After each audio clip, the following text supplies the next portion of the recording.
শুভ অপরাহ্ন। যারা এই মুহূর্তে আমার এই পঞ্চম শ্রেণীর সমাপনী পরীক্ষার্থীর জন্য নির্ধারিত যে ভিডিওগুলো দেখছো তাদেরকে শুভেচ্ছা সহ স্বাগত জানাচ্ছি। আমরা গতকাল যে ভিডিওটি করেছিলাম তারই ধারাবাহিকতায় আজকে তোমাদের জন্য আমি একটি নতুন বিষয় নিয়ে এসেছি, যেটা যাওয়া তোমরা দেখতে পাচ্ছ যে আমাদের বোর্ডে রয়েছে যে ঘরে বসে শিখির এই আওতায় আমরা অধ্যায় 1 এবং 2 এর সংক্ষিপ্ত বিষয়গুলো নিয়ে তোমাদের সাথে আলোচনা করব।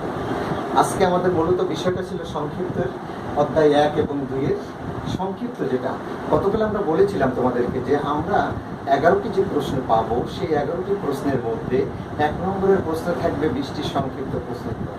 সেই 20টি সংক্ষিপ্ত প্রশ্নোত্তরের আলোকে আমাদের 1 এবং 2 থেকে সংক্ষিপ্ত বেশ কিছু প্রশ্ন থাকবে। আমরা সেখান থেকে বাছাই করে গুরুত্বপূর্ণ 11টি নিয়ম তোমাদের সামনে আজ উপস্থাপন করব। এই 11টি নিয়ম যদি যথাযথভাবে তোমরা বুঝে করতে পারো বা এই রকম আরও কিছু অঙ্ক অনুশীলন করতে পারো, আমার বিশ্বাস তোমরা অবশ্যই এই 1 এবং 2 থেকে যে সমস্ত সংক্ষিপ্ত প্রশ্ন আসবে তার যথাযথ উত্তর দিতে পারবে বলে আমি বিশ্বাস করি। একই সাথে আমি আরও কিছু বিষয় তোমাদের সামনে আনতে চাচ্ছি। তোমরা দেখতে পাচ্ছ আমার এই পুরো বোর্ডটার ভিতরে আমি একটি ছক কেটে রেখেছি। মনে করো এই উপরের যে লেখাটুকু রয়েছে বা এপাশে যে রেখা আমাদের একটি সুন্দর প্রশ্ন উত্তরের একটা কপি সাজানো রয়েছে, এটা বাদ দিয়ে আমরা যদি যেটা মার্জিন টানা অংশ দেখি, এটা যদি আমার একটা উত্তরপত্র ধরি, তাহলে আমরা তোমাকে যেটা বলবো যে আমরা যখন পরীক্ষার খাতায় একটি উত্তরপত্র পাবো সেই উত্তরপত্রটি ঠিক এভাবে আমরা মার্জিন করবো। অর্থাৎ উত্তরপত্রের ঠিক বাম পাশে আমাদের একটা মার্জিন থাকবে, উপরের দিকে একটি মার্জিন থাকবে। এখানে বলা বাহুল্য সাধারণত একটি স্ট্যান্ডার্ড সাইজের যদি আমরা বলি, সেক্ষেত্রে আমরা বলে থাকি যে বাম দিকে 1 ইঞ্চি পরিমাণ থাকবে আর উপরের দিকে থাকে সাধারণত 1.5 ইঞ্চি পরিমাণ।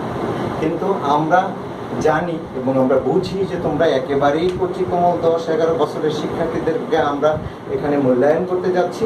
সেই জন্য তোমরা কখনোই 1 ইঞ্চি 1.5 ইঞ্চি মাপতে যাবে না। তোমরা যে কাজটি করবে সেটা হলো, আমার হাতে যে স্কেল রয়েছে, এই ধরনের স্কেল তোমরা সবসময় বাজারে পাওয়া যায় এবং যা তোমরা ব্যবহার করো, সেই স্কেল ধরে তোমরা এদিকে একটি দাগ দিবে, আবার ঠিক সমবাহু উপরে একটি দাগ দিবে। তবে এবং মনে রাখবে এই মার্জিনটি টানার সময় অবশ্যই তোমরা চেষ্টা করবে পেন্সিল ব্যবহার করার জন্য। আবারও বলছি, পেন্সিল ব্যবহার করার জন্য। কলম ব্যবহার করা যাবে না তার নয়, অবশ্যই কলম ব্যবহার করা যাবে, কিন্তু তোমরা বিভিন্ন রঙের কলম ব্যবহার করে থাকো। তবে বিভিন্ন রঙের কলম না ব্যবহার করাই শ্রেয়। আমি বলবো যদি কলম ব্যবহার করতেই চাও তাহলে তোমার লেখার যে কালো কলমের কালারটি আছে সেটাই ব্যবহার করাই তোমার জন্য উত্তম। এবং লেখার দাগ টানার থেকে মনে রাখবে এত জোরে দাগ টানবে না যেন তোমার উত্তরপত্রের পৃষ্ঠাটি ছিঁড়ে যায়। এই জন্যই আমরা পেন্সিলের কথা বলে থাকি। যাই হোক, অবশ্যই আমরা এই জিনিসটা করবো। আবার অনেকে দেখা যায় এমন কিছু স্কেল ব্যবহার করো যেখানে এখানের অংশটাও এই দিকের অংশটাও কাটা যায়, এখানেও একটা মার্জিন টানা থাকে, গোল আকৃতি নিচেও থাকে না, সে ধরনের আমরা ব্যবহার করব না।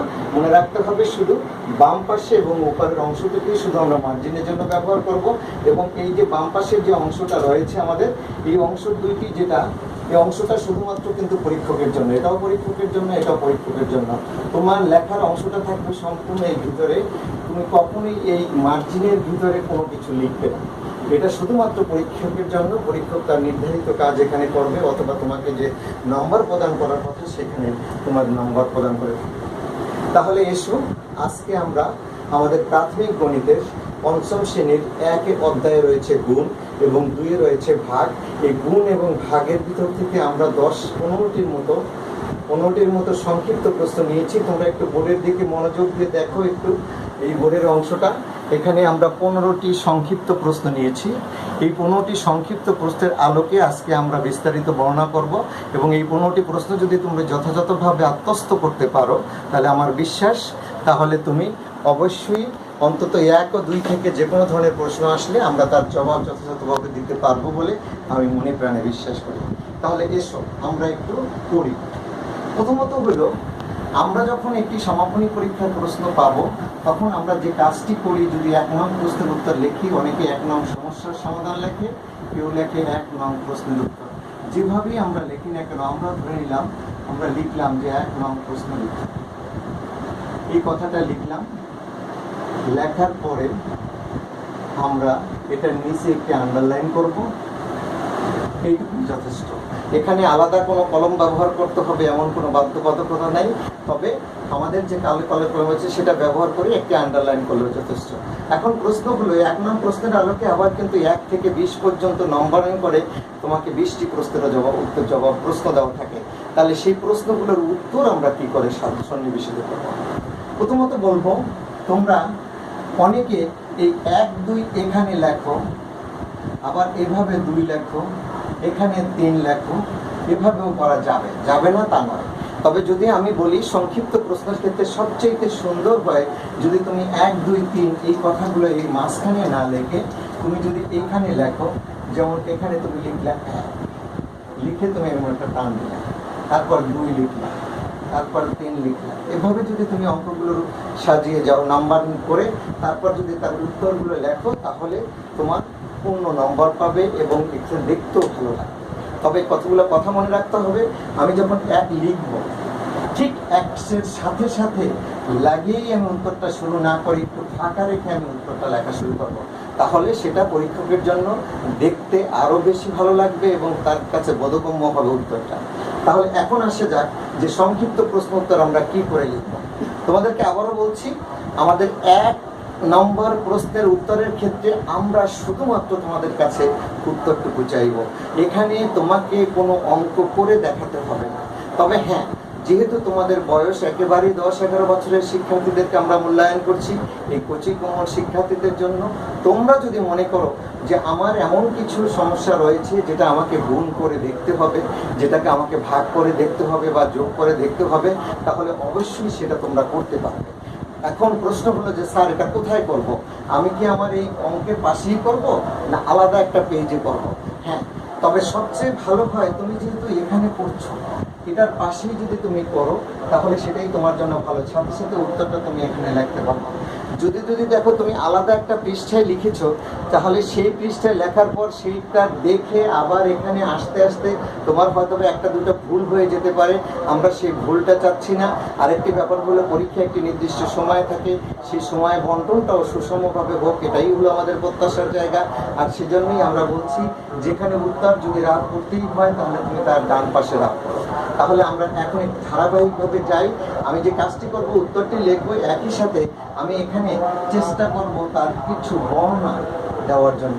যেমন আমার প্রথম প্রশ্নটা ছিল, 1 নম্বরের যে প্রশ্নটা সেটা ছিল গুণ্য, গুণক এবং গুণফলের মধ্যে সম্পর্ক। একটা উদাহরণ দিয়ে বুঝিয়েছি। যেমন এটা হলো 4, এটা হলো গুণ 3, এবং 4 এবং 3 গুণ করলে এখানে পাওয়া যায় 12।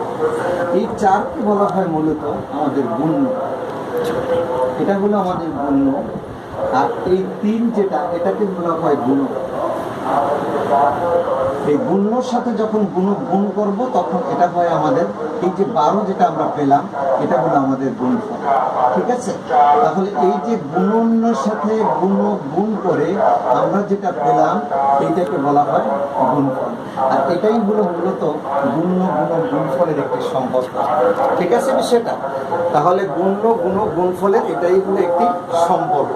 তাহলে এই সম্পর্কের আদলে কিন্তু আমরা আরো কিছু তৈরি করতে পারি। যেমন যদি তুমি কখনো মনে করো যে আমি গুণ্য বের করতে চাচ্ছি, সেক্ষেত্রে তুমি এখানে লিখতে পারবে যে গুণফল ভাগ গুণক, এভাবে লেখা যাবে। আবার যদি তুমি কখনো যদি মনে করো যে না আমি গুণক বের করতে চাচ্ছি, সেক্ষেত্রে তুমি লিখতে পারবে গুণফল ভাগ গুণ্য। ঠিক আছে? আবার তোমরা এটাও জানো, গুণ্য এবং গুণক যদি তাদের স্থান পরিবর্তন করে তাহলে গুণফলের কোনো পরিবর্তন হয় না। সেক্ষেত্রে যদি তোমরা কখনো গুণকটাকে এ পাশে নিয়ে গুণকটাকে গুণ্য ওই পাশে নিয়ে গুণ করো, তাহলেও কিন্তু একটি সম্পর্ক তৈরি হয়ে যাবে। সুতরাং মূল সম্পর্ক এটির আলোকে আমরা এটাকেও সম্পর্ক তৈরি করতে পারি, এভাবেও সম্পর্ক তৈরি করতে পারি। তাহলে এই প্রশ্নের জবাবে আমরা যেটা শুধু লিখবো, গুণ্য গুণক গুণফলের সম্পর্ক যদি বলে, তাহলে আমরা সম্পর্কটা শুধু এভাবেই উত্তরটা লিখব, গুণ্য গুণন গুণক সমান গুণফল। কেমন? তাহলে আমাদের এই প্রশ্নের জবাবটা এখানে হয়ে গেল এবং এর মাধ্যমে আমরা এখানে পূর্ণ নম্বর পেয়ে যাব। তাহলে এসো এবার আমরা দেখি আমাদের দ্বিতীয় প্রশ্নটি কি রয়েছে। আমাদের দ্বিতীয় প্রস্তুতির দিকে যদি আমরা একটু তাকাই, তোমরা ইতিমধ্যে দেখেছো বা তোমাদের খাতায় রয়েছে যে আমাদের 2 নম্বরের প্রশ্নটি ছিল মূলত 8000 গুণন 500 সমান কত। এখানে 8000 গুণন এখানে হলো 500 সমান কত। আমরা সমান করার সময় একটি কতগুলো কথা মাথায় রাখতে হবে। যেহেতু এখানে সংক্ষিপ্ত প্রশ্নের উত্তর দিতে যাচ্ছি, এখানে আমরা মেন্টাল ক্যালকুলেশনের মাধ্যমেও যদি আমি সঠিক উত্তরটা বের করতে পারি তাহলেও কিন্তু আমি পূর্ণ নম্বর পেয়ে যাব। আমাকে করে দেখাতে হবে না। আর যেহেতু করে দেখাতে হবে না, সময়ের একটি ব্যাপার আছে, তাহলে আমি কত সংক্ষিপ্তভাবে এই প্রশ্নের জবাবটা দিতে পারি সেটাই হবে আমার সবচেয়ে বেশি বোধগম্যতা এবং বেশি সহজবোধ্য। যেমন আমি যদি এখানে দেখি যে আমার এখানে এই গুণের ভিতরে আমাকে শূন্য আছে কয়টা, এখানে 3টা শূন্য আছে। আমরা প্রথমে এই 3টে শূন্য নিয়ে আসলাম। আবার এখানে এই গুণকের মধ্যে কয়টা শূন্য আছে, 2টা শূন্য আছে, এই শূন্য 2টাও নিয়ে আসলাম। তাহলে গুণ্য এবং গুণকের এই 5টা শূন্য এখানে নিয়ে আসার পরে গুণের কি থেকে গেল 8, গুণকে কি থেকে গেল 5, 5 8 40। তাহলে আমাদের এই পূর্ণ কথাটাই কিন্তু আমাদের উত্তরটা হয়ে গেল। সুতরাং 2 নং প্রশ্নের উত্তরে আমরা লিখতে পারি, ঠিক আছে, আমরা উত্তরটা পেয়ে গেলাম। আমাদের এটা আর করে দেখাতে লাগলো না। কিন্তু এই প্রশ্নগুলো করার সময় কতগুলো কথা তোমাকে মাথায় রাখতে হবে। আবারও তোমাকে বলছি, এটা যখন তুমি করবে তখন যে বিষয়টা মাথায় রাখবে সেটা হলো এই গুণ্য শূন্যের পরে যেন কোনো সংখ্যা যদি থাকে সেটা নেওয়া যাবে, তাহলে এই শূন্য কাউন্ট করা যাবে না। আবার 5 0 0 পরে যদি কোনো সংখ্যা থেকে যায়, মানে 1 থেকে 9 এর ভিতরে কোনো সংখ্যা থাকে, তাহলে সেটাকে কাউন্ট করা যাবে না। যদি কেবলমাত্র শেষে শূন্য থাকে, সেই শূন্যগুলোই কেবল এখানে কাউন্ট করতে হবে, ঠিক আছে কথাটা? অতএব তাহলেই আমরা কেবলমাত্র এই গুণগুলো এইভাবে করার চেষ্টা করব। তাহলে আমাদের 2 নম্বরের প্রশ্নটাও শেষ হয়ে গেল। এবার আসো আমরা 3 নম্বরের প্রশ্নের সমাধানটা কিভাবে করতে পারি। 3 নম্বরে আমাদের যে প্রশ্নটি রয়েছে সেটা ছিল 110 100। এটা অনেকটা সেই আগের মতো, মানে ওই প্রশ্নের মতো। 110 এটার সাথে গুণ হবে 110। এখানে আমরা কি পাচ্ছি দেখো, এখানে গুণ্যতে একটি শূন্য পেয়েছি, এখানেও গুণকেও একটি শূন্য পেয়েছি, কারণ এই শূন্যের পরে আর কোনো সংখ্যা নাই, এই শূন্যের পরেও সংখ্যা নাই। সুতরাং এই শূন্য 2টা আমরা নামাতে পারি। এখন এটা 11, এটা 11, গুণকেও 11 রয়ে গেল, গুণ্যকেও 11 রয়ে গেল। 11 এবং 11 যদি গুণ করি, 11 11 কত হয় আমরা এইভাবেও করতে পারি। 11 কে 11 1 হাতে থাকে 1, 11 কে 11 1 12, এভাবেও করতে পারি। অথবা 11 ঘরের নামটা যদি তোমাদের মনে থাকে 11 11 121, তাহলেও আমরা এখানে লিখতে পাবো পূর্ণ 1 2 1 0 0। তাহলে আমাদের এটাও পূর্ণ উত্তর আমরা এখানে পেয়ে যাব। কেমন? এবার আসো তাহলে আমরা 4 নম্বরের প্রশ্নের উত্তরটা কিভাবে পাবো। এই কোনো অঙ্কই কিন্তু তুমি তোমার প্রয়োজনে রাফ করে নিতে পারবে, কিন্তু রাফ করাটা বাধ্যতামূলক নয়। আবারও বলছি, তুমি তোমার প্রয়োজনে রাফ করতে পারবে বা এখানে পাশে করে উত্তরটা বসাতে পারবে, কিন্তু এটা দেখাতেই হবে এমন কোনো বাধ্যতামূলক নয়। এরপরে আসো আমাদের আরেকটি 4 নম্বর প্রশ্ন যেটা রয়েছে সেটা রয়েছে 9 8 7 6 গুণন 1 0 0। এটার জবাবটা আমরা কি করে করতে পারি? আমরা জানি 10 এবং 10-এর ঘাত। 10-এর ঘাত বলতে বুঝি 10 100 1000 10000 এইভাবে। 10-এর ঘাত এবং 10 দ্বারা যদি কোনো সংখ্যাকে গুণ করাবো হয়, তাহলে যে কাজটি আমরা করি সেটা হলো, যেহেতু আমাদের এখানে গুণ্যের এখানে 2টি শূন্য রয়েছে, আমরা এই প্রথমে এই 2টি শূন্যটাকে নামিয়ে দিলাম। এবার এখানে গুণ্যের এখানে রয়ে গেল 1, 1-এর সাথে যখন আমি এই সংখ্যাটা গুণ করব, তখন আমরা এই সংখ্যাটাই কিন্তু এখানে পেয়ে যাচ্ছি। 1-এর সাথে যে কোনো সংখ্যা গুণ করলে ওই সংখ্যাই হয় উত্তর। সুতরাং আমাদের এখানে উত্তরটা হলো 4 নম্বরের উত্তরটা আসলে আমাদের কত? 9 8 7 6 0 0। আবারও বলছি, 10 এবং 10-এর ঘাত দিয়ে যখন গুণ করা বোঝানো হবে, তখন তুমি যে কাজটি করবে সেটা হলো এই, যদি দেখো যে তোমার আগেই তো বলেছি যে গুণ্যতেও যদি শূন্য থাকে শেষে, মানে এককের ঘরে বা দশকের ঘরে, অথবা গুণকেও যদি একক দশকের ঘরে শূন্য থাকে, বা 10-এর ঘাত বলতে যেমন এখানে 100 রয়েছে, 100-তে যেহেতু এই 2টা শূন্য রয়েছে, প্রথমে আমরা এই শূন্য 2টা আমাদের ফলে নামিয়ে আনবো। তারপর থেকে যাবে 1, 1-এর সাথে 9876-কে যখন গুণ করব, তখন 9876 হবে, এবং এই পূর্ণটা মিলিয়ে আমাদের একটি উত্তর এখানে তৈরি হয়ে গেল। ঠিক আছে, এভাবে পেয়ে গেলাম আমরা 4 নম্বর প্রশ্নের উত্তর। এবার আসো আমাদের তাহলে একটু 5 নম্বর প্রশ্নের উত্তরটা একটু দেখার চেষ্টা করি। এটা একটু ভিন্নধর্মী। এখানে যে প্রশ্নের উত্তরটি বলা হয়েছে সেখানে আছে এক ব্যক্তির দৈনিক আয় 120 টাকা হলে এক বছরে তার আয় কত। তোমরা দেখতে পাচ্ছ যে এক ব্যক্তির দৈনিক আয় হলো 120 টাকা হলে তার এক বছরে আয় কত। দৈনিক বলতে আমরা কি বুঝি? দৈনিক হলো একদিন। এটা তোমরা যথার্থই জানো, সবাই জানো যে দৈনিক হলো একদিন। একদিনের আয় যদি হয় তার 120 টাকা, তাহলে এক বছরে কত দিন? আমরা সবাই জানি যে এক বছর হলো কতদিন? 365 দিন। স্বাভাবিকভাবে আমরা বলে থাকি যে এক বছর সমান 365 দিন। এখন দৈনিক বলতে বোঝানো হয় একদিন। এখন একদিনের আয় যদি হয় আমার 120 টাকা, তোমরাই বলো 365 দিনের আয়টা কি বেশি হবে না কম হবে? নিশ্চয়ই বেশি হবে, কারণ একদিনে আমি যে টাকা আয় করবো 365 দিনে তার আয়ের সংখ্যা অবশ্যই বেশি হবে। আর বেশি হলে তখন কি হবে? বেশি হলে অবশ্যই গুণ হবে। তোমরা তো জানো এই বিষয়টা।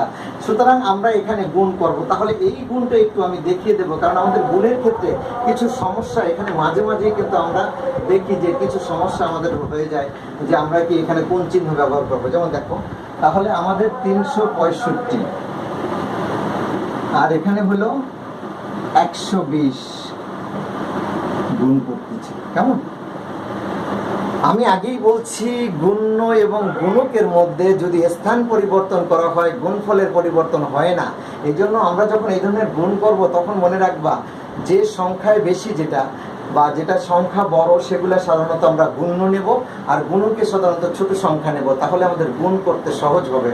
যেমন এখন আমি যদি গুণ করি শূন্য দ্বারা, যখন 5কে গুণ করবো 5 0 0 6 0 0 3 0 0 দেওয়ার পরে এবার আমরা কে দ্বারা? 2 দ্বারা। আসলে কি আমরা এখানে 2 দ্বারা গুণ করছি? এটা একটু সবচেয়ে ভালোভাবে বোঝার চেষ্টা করবে এই বিষয়টা। এখানে আমরা কি করি? আমরা সবাই অনেকে কেউ এখানে এসে একটা চিহ্ন দেই এভাবে। এটা দেওয়াটা কিন্তু আমাদের সমীচীন হবে না। কেন সমীচীন হবে না? যে এটা একটা প্রক্রিয়া চিহ্ন, যেটা আমরা কিন্তু এখানে দিয়েছি। প্রক্রিয়া চিহ্ন কোনো অঙ্কের ভিতরে প্রক্রিয়া চিহ্ন ব্যবহার করা হয় না। অঙ্কের পিছনে প্রক্রিয়া চিহ্ন দিয়ে বোঝানো হয় যে আমি এই প্রক্রিয়া অঙ্কটা করছি। তাহলে এখানে আমরা কি দিব? প্রশ্ন হলো কি দিব। এখন দেখো, এই শূন্যটা ছিল আমাদের একক স্থানীয় একটি অঙ্ক, আর এখানে দশক স্থানীয় অঙ্কটি হলো আমার 2। 2 এর দশক স্থানীয় যদি অঙ্ক হয় তাহলে 2 এর মান কি আমাদের 2 হবে না 20 হবে? তোমরা নিশ্চয়ই জানো যে 2 এর মান হবে এখানে 20। তাহলে আমরা যখন গুণ করি তখন কি বলি 5 20 100 বলি না, আমরা কি করি? বলি 5 দুগুণে 10। তাহলে 2 এর স্থানীয় মান যদি হয় আমার 2 দশক, দ্যাট মিনস 20। এই 20-এর যে এই যে শূন্যটা আছে, এই শূন্যটাই কিন্তু প্রথমে আমরা এখানে নামিয়ে দিই। নামিয়ে দেওয়ার পরে 2 এর যে নিজস্ব মান, অর্থাৎ এই যে 2 এর সক্রিয় মানটা, এই 2 দ্বারা এখন আমরা গুণ করি। 5 দুগুণে 10 এর 0 হাত থাকে 1, 6 দুগুণে 12 আর 1 13 3 হাতে থাকে 1, 3 দুগুণে 6 এর 1 7। এবার বুঝতে পেরেছ? এবার আসো, যখন আমরা 1 দ্বারা আবার গুণ করব তখন যে জিনিসটা করতে হবে, এখন আমরা দেখতে পাচ্ছি যে আমাদের দুটি সংখ্যা দ্বারা গুণ করা শেষ হয়ে গেছে। তাহলে কি আমরা এখানে দুটো ক্রস দেব? না, এখানে আমরা কি দেব? আমরা দেখব যে 1 এর স্থানীয় মান কত। 1 এর স্থানীয় মান হলো 1 শতক। 1 শতক মানে হলো কত? 100। তাহলে 100-এর এখানে কয়টা শূন্য দরকার হয়? সেই 2টা শূন্যই কিন্তু আমরা এখানে ব্যবহার করব। প্রথমে রয়ে গেল কত? 1। সেই 1 দ্বারা এবার গুণ করব। 5 একে 5, 6 একে 6, 3 একে 3 করার পরে এটাকে এখন যোগ 0 0 5 3 8 7 6 13 3 হাত থাকে 1 3 আর 1 4। ঠিক আছে? অর্থাৎ আমাদের এখানে উত্তরটা আসলো 4 3 8 0 0। এত কি হবে? যেহেতু এটার একটা একক আছে, 120 টাকা সে প্রতিদিন ইনকাম করে, আয় করে, তাহলে 43,800 টাকা সে এক বছরে আয় করবে।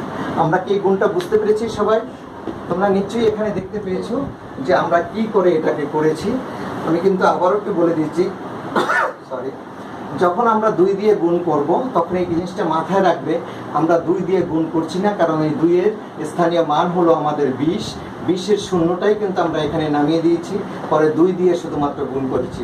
1 দিয়ে যখন গুণ করব তখন আমরা কিন্তু বলবো না যেটা আসলে 100 দ্বারা গুণ, কারণ 1 এর স্থানীয় মান হলো 100। 100-এর শূন্য 2টা নামিয়ে দিয়ে পরে 1 দিয়ে শুধুমাত্র এটা গুণ করেছি, পরে আমরা শুধুমাত্র এই যোগগুলো করে দিয়েছি। ঠিক আছে? এটা হলো আমাদের মূলত গুণ করার।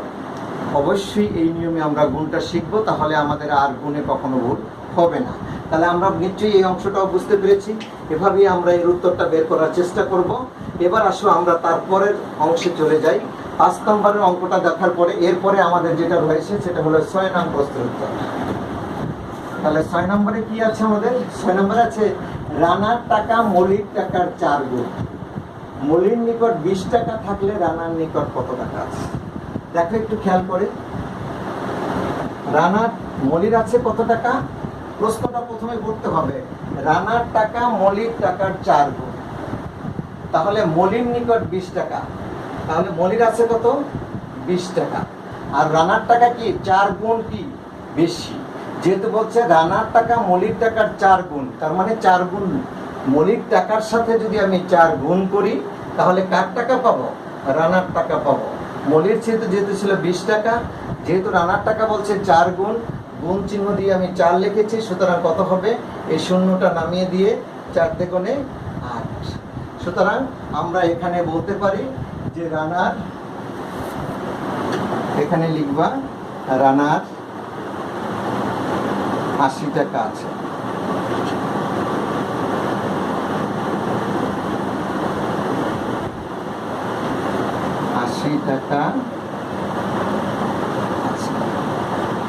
এরপর আমরা যেহেতু আমরা বাকি অঙ্কগুলো যাব, সেহেতু আমরা এই অংশগুলো তোমরা আরেকবার একটু দেখো, তারপর আমরা এটাকে আরেকবার একটু মুছে ফেলবো। মুছে আমরা এই বোর্ডের ভিতরে বাকি অঙ্কগুলো আবার একটু বোঝার চেষ্টা করবো, কি করে আমরা সংক্ষিপ্ত প্রশ্নের উত্তরগুলো লিখবো। উত্তরগুলো তোমরা দেখলে, আর যদি আমাদের সংক্ষিপ্ত অঙ্কগুলো প্রয়োজন হয় রাফের, সেটা আমরা ডান পাশে কিভাবে করবো সেটাও দেখবো। এবার আসো আমরা তাহলে 7 নম্বরের প্রশ্নটা দেখি। খুব গুরুত্বপূর্ণ। আমরা কিন্তু আগেই বলছি যে সকল ক্ষেত্রে কিন্তু আমরা এভাবে করব না, কারণ আমাদের 2 থেকে 11 নম্বর প্রশ্নের উত্তরের ক্ষেত্রে দেখবা আমাদের নম্বর বিভাজনের শেষে একটি কথা লেখা আছে 2 থেকে 11 নম্বর প্রশ্নের পর্যন্ত শুধুমাত্র জ্যামিতি বাদে বাকি অঙ্কগুলোর ক্ষেত্রে আমাকে অবশ্যই প্রক্রিয়াটা করে দেখাতে হবে। আমরা সংক্ষিপ্ত প্রশ্নের ক্ষেত্রে প্রক্রিয়া না করলেও আমি 15 নম্বর পাবো, কিন্তু ওই অঙ্কগুলোর ক্ষেত্রে কিন্তু আমি যোগ করেছি না গুণ করেছি না ভাগ করেছি না বিয়োগ করেছি, সেটা কিন্তু অবশ্যই আমাকে দেখাতে হবে। না দেখিয়ে শুধুমাত্র উত্তর লিখলে কিন্তু আমি নাম্বার পাবো না। কিন্তু এই সংক্ষিপ্তের ক্ষেত্রে এই সারটুকু রয়েছে যে এখানে শুধুমাত্র কোনো কিছু না করেই যদি আমি পূর্ণ উত্তরটা দিতে পারি মেন্টাল ক্যালকুলেশনের মাধ্যমে। আমাদের অনেক শিক্ষার্থী রয়েছে অত্যন্ত মেধাবী, তারা মেন্টাল ক্যালকুলেশনে অনেক প্রশ্নের জবাব দিতে পারে। আর যারা মনে করো যে না আমি আরেকটু শিওর হয়ে দেব, অর্থাৎ আমি আরেকটু নিশ্চিত হয়ে দেব, তারা অবশ্যই এইভাবে পাশে রাফ করে তারপর উত্তরটি লিখবে। এবার আসলে আমাদের 7 নম্বরের প্রশ্ন কি ছিল? 7 নম্বরের প্রশ্ন ছিল, দেখো খুব গুরুত্বপূর্ণ একটি জিনিস, 5391।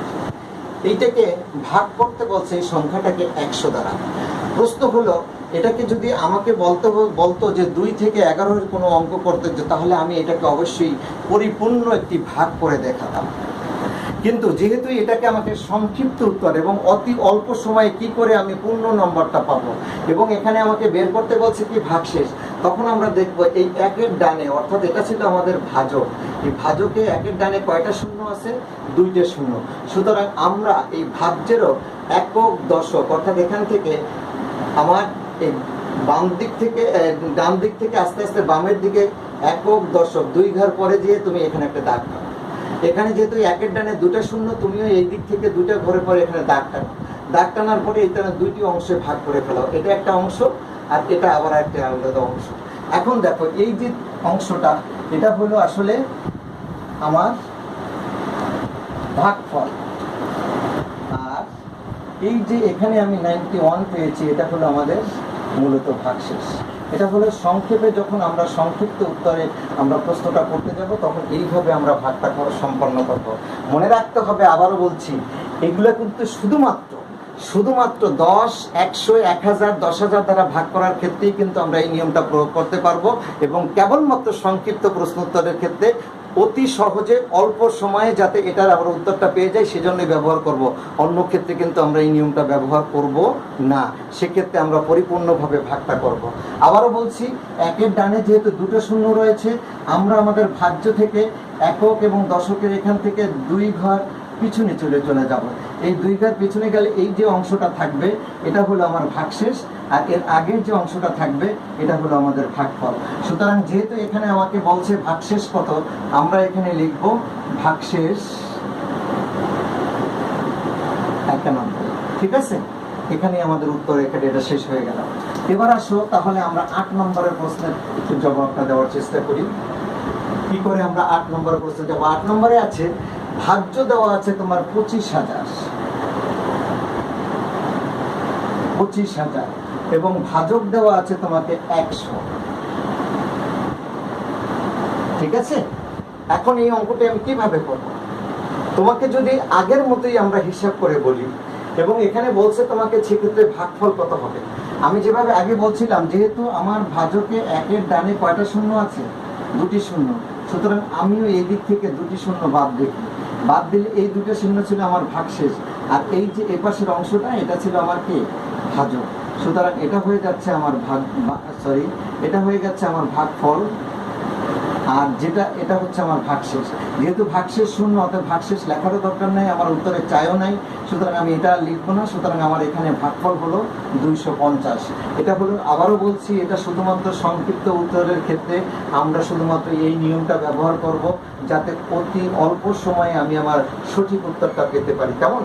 আবারও বলছি, এই অঙ্কগুলো শুধুমাত্র কিন্তু 10, 100, 1000, 10,000-এর ক্ষেত্রে এই নিয়মটা প্রযোজ্য, যে 1-এর ডানে আমার যতটা শূন্য থাকবে আমি আমার ভাজক থেকে ততটা, একক থেকে ততবার পিছনে চলে যাব, যাওয়ার পরে এই অংশটুকু থাকবে, যে অংশটুকু এখানে 2টা শূন্য, এখানেও 2 ঘর আমরা বাদ রাখবো, এই 2 ঘরটা হলো আমার ভাগশেষ, আর এর আগে যে অংশটা থাকবে সেটা হবে আমার ভাগফল। ঠিক আছে, তাহলে এই অংশটা আমিও আশা করছি যে তোমরা নিশ্চয়ই ভালোভাবে বুঝতে পেরেছো। এবার আসো আমরা 9 নম্বরের ক্ষেত্রে আবার একটু যাই।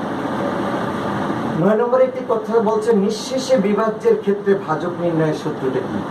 2 ধরনের ভাগ আছে আমাদের, একটা হলো নিঃশেষে বিভাজ্য হলে, আর একটা হলো নিঃশেষে বিভাজ্য না হলে। নিঃশেষে বিভাজ্য হলেটা কখন? যেমন আমি যদি বলি 12কে যদি 4 দ্বারা ভাগ করা হয় তাহলে 3 4 12, এভাবে করতে পারি। ঠিক আছে, এটা আমরা আগে এই নিয়মটা করতাম, সেই হিসাবে 12 থেকে 12 গেলে 0, অর্থাৎ এখানে ভাগশেষ যখন 0 হয় সেটা কি বলে? নিঃশেষে বিভাজ্য। আবার আমরা যদি বলি এখানে 13, এখনকার বইতে আমাদের এই নিয়মটা দেখানো আছে, তখন আমরা কি করব? 4 1-এর ভিতরে যাচ্ছে না, যেটা 100, তাহলে আমার 3 আনতে হচ্ছে, তাহলে কত হচ্ছে? 3 4, এখানে হচ্ছে 12। 12 থেকে বিয়োগ করলে কত হয়? 1। যখন ভাগশেষ আমার কিছু থেকে যাবে সেটাকে বলা হয় নিঃশেষে বিভাজ্য না হলে। এটা হলো নিঃশেষে বিভাজ্য না হলে, আর এটা হলো নিঃশেষে বিভাজ্য হলে। নিঃশেষে বিভাজ্য হলে আমার 3টা জিনিস থাকে, একটা হলো আমার ভাজক, এখানে হলো আমাদের, এটা হলো আমার ভাজ্য, আর এটা হলো আমার ভাগফল। এই 3টা অংশ আমার এখানে থাকবে, আর ভাগশেষটা সেক্ষেত্রে আমার থাকবে না। যেহেতু আমার প্রশ্নে ছিল নিঃশেষে বিভাজ্যের ক্ষেত্রে ভাজক নির্ণয়ের সূত্রটি কি, অতএব সেক্ষেত্রে আমরা যদি এই ভাজকটি পেতে চাই, যেমন মনে করো আমরা 4 পেতে চাই, তখন কি করতে হবে? এই 12কে 3 দ্বারা ভাগ করলে 3 4 12, আমরা এই 4টা পেয়ে যাব। 12টা ছিল আমার ভাজ্য, 3 ছিল আমার ভাগফল। সুতরাং এখানে যদি আমাদের ভাজক নির্ণয় করতে হয় তাহলে ভাজক সমান হবে আমার ভাজ্য ভাগফল। কেমন? এটা হলো আমার নিঃশেষে বিভাজ্যের ক্ষেত্রে। আর নিঃশেষে বিভাজ্য না হলে যদি বলতো এই ভাজকের ক্ষেত্রে, তাহলে আমাদের যে কাজটি করতে হতো সেটা হলো প্রথমে ভাজ্য থেকে, এই ভাজ্য থেকে প্রথমে ভাগশেষটি বিয়োগ দিতে হবে। ভাজ্য থেকে এই ভাগশেষটি, অর্থাৎ 13 থেকে 1 বিয়োগ করলে হবে 12, তারপর সেটাকে যদি ভাগফল 3 দ্বারা ভাগ করতাম তাহলে এটা পাবো। আবারও বলছি, যেহেতু আমার প্রশ্ন ছিল নিঃশেষে বিভাজ্যের ক্ষেত্রে, সেহেতু আমাদের এটা উত্তর হয়েছে। যদি বলা হতো নিঃশেষে বিভাজ্য না হলে ভাজক নির্ণয় সূত্র, তখন হতো ভাজ্য থেকে ভাগশেষ বাদ দিতে হবে, অর্থাৎ বিয়োগ করতে হবে, এবং সেটাকে আগে করে সেটাকে ভাগ করতে হবে এই ভাগফল দ্বারা। ক্লিয়ার? তাহলে আমরা এই অংশটি নিশ্চয়ই বুঝতে পেরেছো তোমরা। এরপরের অংশটি আমরা চলে যাব। এরপরের অঙ্কটি ছিল 10 নম্বরের প্রশ্ন, এবং 10 নম্বরের প্রশ্নটি ছিল আমাদের 1 কুইন্টাল চালের দাম 5,600 টাকা হলে প্রতি কেজি চালের দাম কত? আমাদের মনে আছে বোধহয়, তোমরা সবাই জানো, আমরা 4র্থ শ্রেণীতেও এটা পড়েছিলাম যে 1 কুইন্টাল সমান কত কেজি। 1 কুইন্টাল সমান 100 কেজি। ঠিক আছে, এই সূত্রটি এখানে আমাদের দরকার। 1 কুইন্টালে যদি 100 কেজি হয়, যেহেতু বলছে 1 কুইন্টাল চালের দাম 5,600 টাকা, তাহলে আমরা বলতে পারি যে 100 কেজি চালের দাম 5,600 টাকা। তাহলে 100 কেজি চালের দাম যদি 5,600 টাকা হয়, তাহলে প্রতি কেজি বলতে আমরা কি বুঝি? প্রতি কেজি বলতে বুঝি 1 কেজি। তাহলে 1 কেজি চালের দাম কি বেশি হবে না কম হবে? কারণ 100 কেজির দাম যা হবে 1 কেজির দাম তার চাইতে নিশ্চয়ই কম হবে। আর কম হলে কি হবে? ভাগ হবে। সেক্ষেত্রে আমরা কিভাবে ভাগ করব? এই যে আমাদের 5,600 টাকা কত কেজির দাম? 100 কেজির দাম। তাহলে 1 কেজির দাম কম হবে বলে এই 5,600 টাকাকে 100 দ্বারা যখনই আমি ভাগ করব, তাহলেই আমি 1 কেজির দাম পেয়ে যাব। এটাও ঠিক আমরা আগের নিয়মে করতে পারছি, যেহেতু এটা একের ডানে দুটি শূন্য আছে, সুতরাং আমরা এদিক থেকে একটি দুটি, এই দুটি শূন্য এখান থেকে বাদ দিয়ে দেবো। যেটা বাদ দিলে যেটা পাওয়া যাবে সেটাই হলো আমাদের এই 56। এই 56টাই হলো আমাদের ভাগফল, আর এটা ভাগশেষ। এই 56 টাকাই হলো মূলত তাহলে আমাদের কি 1 কেজি চালের দাম। অর্থাৎ 1 কেজি চালের দাম, 1 কেজি চালের দাম 56 টাকা। ঠিক আছে, এরপর আসো আমাদের 11 নম্বরের অঙ্কটা আমরা একটু দেখার চেষ্টা করি এখানে কিভাবে রয়েছে। 11 নম্বরের যে সমস্যাটি রয়েছে সেটা একটু তোমরা দেখে নাও। 15টি টেবিলের দাম 45,000 টাকা, তাহলে একটি টেবিলের দাম কত? 15টি টেবিলের দাম যা হবে, একটি টেবিলের দাম, যেহেতু এখানে 15টি ছিল, এখানে একটি, 15 চাইতে একটি কম না বেশি? নিশ্চয়ই কম, অনেক কম। তাহলে 15টির দাম যা হবে একটির দাম বেশি হবে না কম হবে? অবশ্যই কম হবে। আর যদি কম হয় তাহলে কি হবে? ভাগ হবে। আমাদের 15টি টেবিলের দাম ছিল 45,000 টাকা, কেমন? তাহলে আমরা এখানে কি করব? একটা টেবিলের দাম বের করব। আমি একটা নিয়ম শিখাচ্ছি এখানে, তোমরা একটু খেয়াল করা দেখার চেষ্টা করো। একটি টেবিলের দাম কম হলে 15 দ্বারা ভাগ করব। 15 যেহেতু 2 অঙ্ক বিশিষ্ট একটি সংখ্যা, এখান থেকে আমরা এই দুইটা অঙ্ক নেব। এই দুইটা অঙ্ক নিলে কত হলো? 45। তাহলে 15 দ্বারা 45কে ভাগ করলে 3 15 45। বিয়োগ করলে কিছু থাকবে? অর্থাৎ 5 থেকে 5 বিয়োগ করলে 0, 4 থেকে 4 বিয়োগ করলে 0। যেহেতু এরপরে আমাদের অঙ্ক রয়েছে, সুতরাং আমরা এই 0 লিখব না। তারপর একবার যদি প্রক্রিয়া সম্পন্ন করার পরে নিয়ম হলো একটি করে সংখ্যা নামানো ভাজ্য থেকে। তাহলে ভাজ্য থেকে এই 0টা আমরা নামাবো। নামানোর পর 15 চাইতে 0 তো অনেক ছোট, অর্থাৎ কি করবো? 15 0 0 দেওয়ার পরে এই প্রক্রিয়া সম্পন্ন করব। এরপর এই 0টা আবার নামাবো। নামানোর পরে বলবো 15 0 0। নামানোর পরে দেখলাম যে আরো একটা 0 রয়ে গেছে, সেটা নামাবো। তখন আমরা বলবো 15 0 0। এইভাবে যদি আমরা ধরে ধরে করি তাহলে আমাদের আর কোনো ভুল হবে না। ঠিক আছে, অর্থাৎ আমরা যখন প্রথমবারের মতো আমাদের যে কটা প্রয়োজন সে কটা আমরা নিতে পারবো। তারপর ভাজ্য থেকে একটি একটি করে সংখ্যা নামাবো। যদি দেখি ভাজকের চাইতে আমার যে সংখ্যাটিকে ভাগ করতে হবে সেটা ছোট অথবা হয়ে গেছে, তাহলে আমরা সেক্ষেত্রে 0 ঘরের 15-এর সাথে 0 গুণ করে 0 এনে আমরা পরবর্তীতে ধাপে যাব। এভাবে যদি আমরা অঙ্কটা বের করি তাহলে আমাদের কোনো উত্তর ভুল হবে না। অর্থাৎ এখানে আমরা পেলাম যে একটা টেবিলের দাম 3,000 টাকা। ঠিক আছে, এরপর আছে আমাদের 12 নম্বর প্রশ্ন। এবং এই 12 নম্বর প্রশ্ন যেটা করতে হবে সেখানে দেখো কি আছে। 12 নম্বরে আছে একটা চমৎকার 9 9 9 গুণ 3 2। এটাকে বলছে সংক্ষেপে, অর্থাৎ যেটাকে বলছে যে সহজ পদ্ধতিতে গুণ করব। এই সহজ পদ্ধতিতে গুণ করব কিভাবে? আমাদের পাঠ্য বইয়ে তোমরা জানো যে সহজ পদ্ধতিতে গুণ আমাদের রয়েছে, এবং তোমরা যদি আমাদের এই পাঠ্য বইটাকে একটু খেয়াল করো, সেই পাঠ্য বইয়ের ভিতরে বেশ কিছু সহজ পদ্ধতিতে গুণ আমাদের করে দেখানো হয়েছে। এবং সেখানে আমরা যদি পৃষ্ঠা নাম্বার 6, পৃষ্ঠা নাম্বার 6-এর এই 3 নম্বরের সবগুলোই হলো সহজ পদ্ধতিতে গুণ। এই সহজ পদ্ধতিতে গুণে এখানে বেশ কয়েকটি নিয়ম তোমাদের জন্য সন্নিবেশিত হয়েছে। আমি একটি নিয়ম দেখাই। এখানে খুব খেয়াল করো, আমার এখানে যেটা রয়েছে সেটা হলো আমার গুণ্য, এটা হলো গুণক।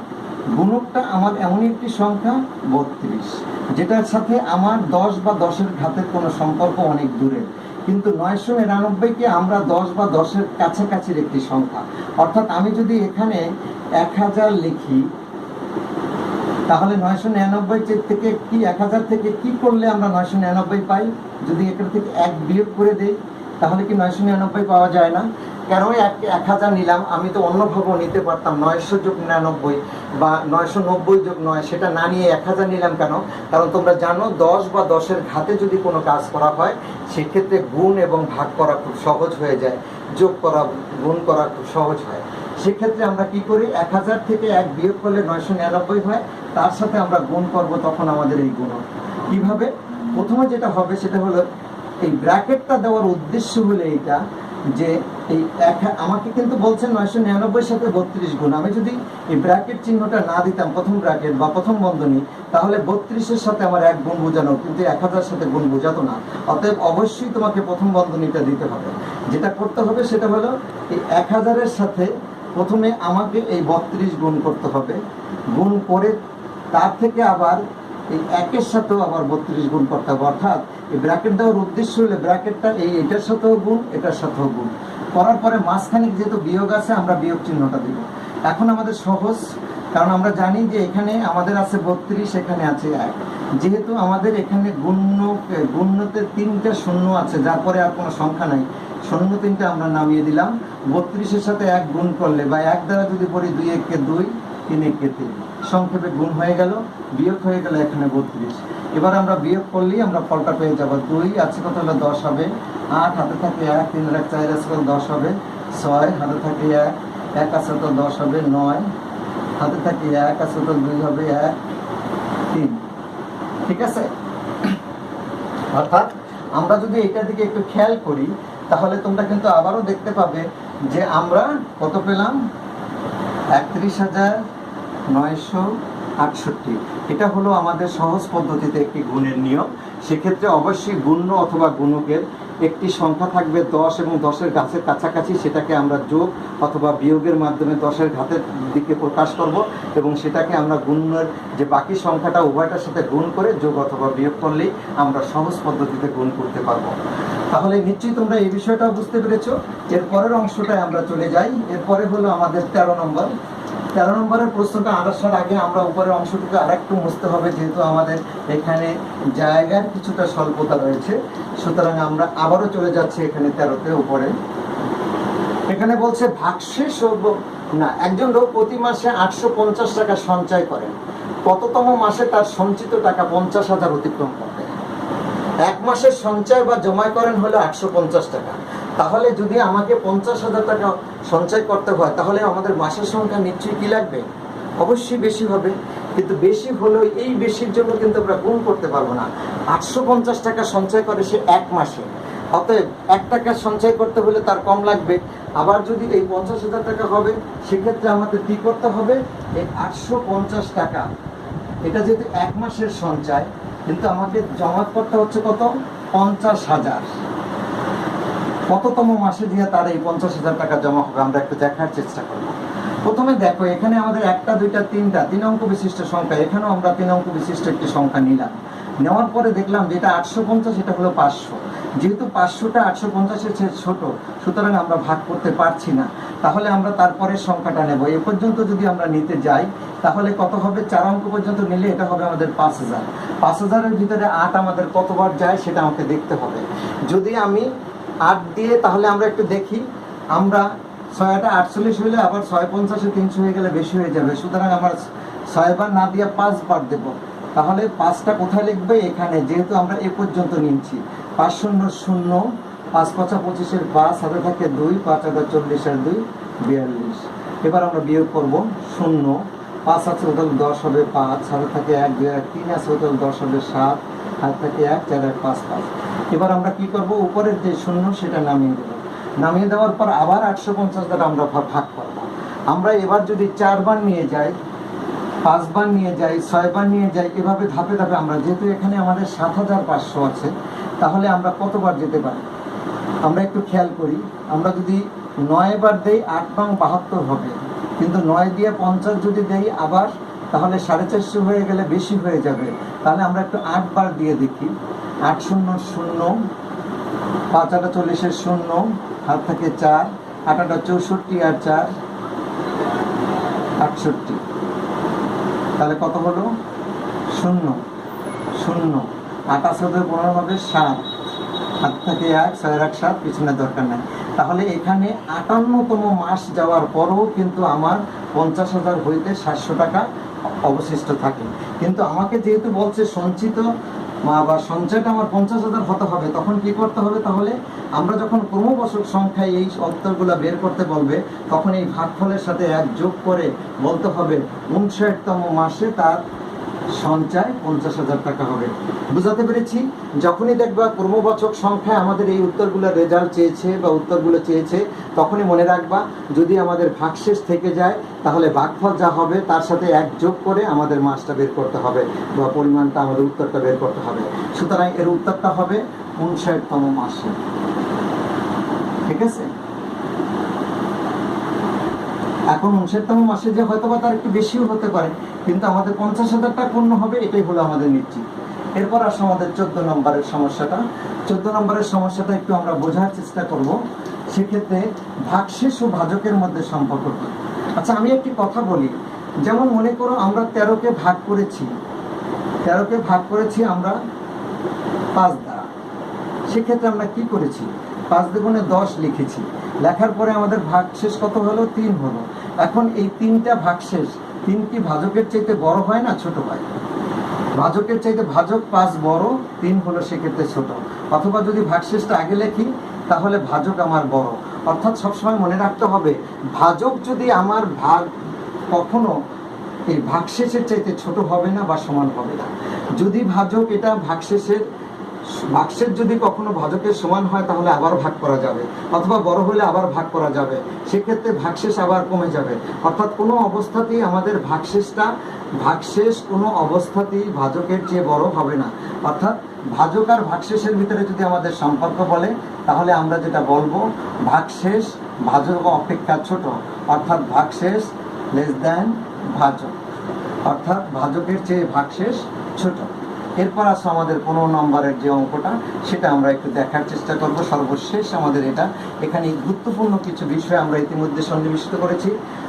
সর্বশেষ যেটা ছিল সেটা আমরা ইতিমধ্যে এই নিয়মটা আরেকবার দেখিয়েছিলাম। সর্বশেষ আরেকবার একটু দেখার চেষ্টা করি যে আমাদের ছিল হলো 63,973। বলছি যেহেতু আমার ভাজকে একের ডানে 2টি শূন্য আছে, আমিও এখান থেকে 1-2টি সংখ্যা পিছনের এই অংশটা দাগ কাটবো। দাগ কাটার পরে এটা হয়ে যাচ্ছে আমাদের ভাগশেষ। সেক্ষেত্রে এটা হয়ে যাচ্ছে আমাদের ভাগশেষ। আর এই যে এর আগের যে অংশটা রয়েছে অর্থাৎ 639, সেটা হবে আমাদের ভাগফল। আমি এই অঙ্কটা কিন্তু বারবার বলছি, এ ধরনের সমস্যা কিন্তু আমাদের প্রাথমিক শিক্ষা সমাপনী পরীক্ষায় ইতিমধ্যে বেশ কয়েকবার এসে গেছে। তোমরা এটা ভালোভাবে বোঝার চেষ্টা করবে যে এখানে সবসময় মনে রাখবে এটা কেবলমাত্র 10, 100, 1000, 10,000 যদি আমাদের কখনো ভাজক হয় তখনই এই নিয়মটা প্রযোজ্য। সেক্ষেত্রে একের ডানে যতটা শূন্য আমরা ভাজ্য থেকে ঠিক ততটা পিছনে গিয়ে দাগ টেনে এই অংশটাকে ধরবো ভাগশেষ আর এটা ধরবো ভাগফল। অর্থাৎ এখানেও আমাদের সেক্ষেত্রে আসে যাবে ভাগফল হলো আমাদের 639 এবং ভাগশেষ হবে আমাদের শুধুমাত্র।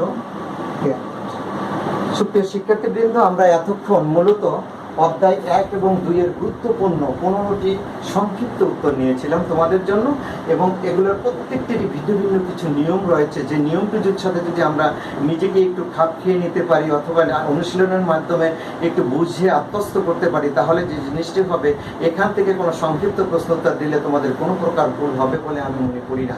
আমার বিশ্বাস যে তোমরা এখানে পারবে। আরেকটি কথা অবশ্যই মনে করিয়ে দিচ্ছি যে সংক্ষিপ্ত প্রশ্নের উত্তর দানের ক্ষেত্রে কোনো অঙ্ক করে দেখাতে হবে এমন কোনো বাধ্যবাধকতা নেই। তবে তুমি তোমার নিজস্ব প্রয়োজনে অবশ্যই করে নিতে পারো, সেক্ষেত্রেও কোনো সমস্যা নেই। আমরা শুধুমাত্র পরিপূর্ণ উত্তর পেলেই সেক্ষেত্রে পূর্ণ নম্বর তোমাকে প্রদান করা যাবে। আমি আশা করছি তোমরা এই যে 15টি সমস্যা রয়েছে এই সমস্যাগুলোকে আবার বাসায় একাধিকবার করবে এবং সমনিয়মের যে সমস্ত আরও কিছু সমস্যা রয়েছে আমার এই পাঠ্য বইয়ের ভিতরে সেই সমস্যাগুলো তোমার সমাধান করবে। আরও 15টি তোমরা করে রাখবে। অবশ্যই পরীক্ষার এক সময় নিশ্চয়ই আমাদের এই দুর্যোগ কেটে যাবে, আমরা নিজেরা সবাই একত্রিত হব। সেদিন কিন্তু অবশ্যই আমরা এগুলো তোমাদের খাতায় আছে কিনা তা কিন্তু যাচাই করব। আর সবচেয়ে বড় কথা হলো, আমি যাচাই করার চাইতে বড় কথা হলো প্রাথমিক শিক্ষা সমাপনী পরীক্ষার মতো একটি গুরুত্বপূর্ণ পরীক্ষায় তোমরা অংশগ্রহণ করতে যাচ্ছ। বা বার্ষিক পরীক্ষা বা যে কোনো পরীক্ষার সামনে আমাদের অনেকগুলো পরীক্ষা অংশগ্রহণ করতে যাচ্ছে, সবচেয়ে বড় কথা হলো আমাদের জীবনে গণিতের সাথে একটা যে সম্পর্ক রয়েছে, সেই সম্পর্কে যদি আমরা নিজেকে সফল ভাবি তাহলে অবশ্যই আমাদের এটি জানতে হবে। এবং আমি বিশ্বাস করি তোমরা এগুলো জানতে পেরেছো, বুঝতে পেরেছো এবং তদনুযায়ী তোমরা ব্যবস্থা নেবে। তোমাদেরকে আবারও বলছি, করোনা নিয়ে আতঙ্ক নয়, সচেতনতাই কিন্তু এই থেকে আমাদের মুক্তি দিতে পারে। আমি কিন্তু গতকাল আবারও বলছি, আমরা অবশ্যই স্বাস্থ্যবিধি মেনে চলবো। আমরা কিছুক্ষণ পর পর অন্তত 20 সেকেন্ড সাবান দিয়ে হাত ধোবো। আমরা অবশ্যই মাস্ক পরবো, বিশেষ করে বাইরে গেলে অবশ্যই মাস্ক পরবো এবং সবসময় সতর্ক থাকবো যেন সবাই করোনায় আতঙ্কগ্রস্ত না হয়ে সবসময় আমরা চেষ্টা করবো ভিটামিন সি যুক্ত খাবারগুলো বেশি খাওয়ার জন্য। আমরা নিয়মিত খাবার খেয়ে যাতে আমরা সুস্থ থাকতে পারি, আবার সবাই আমরা একত্রিত হতে পারি। আমাদের স্কুল প্রাঙ্গণগুলো তোমাদের পদচারণায় আবার মুখরিত হোক, সেই কামনা এবং বাসনা রেখে আজকের আলোচনা থেকে এখানেই বিদায় নিচ্ছি। সবাইকে নিরন্তর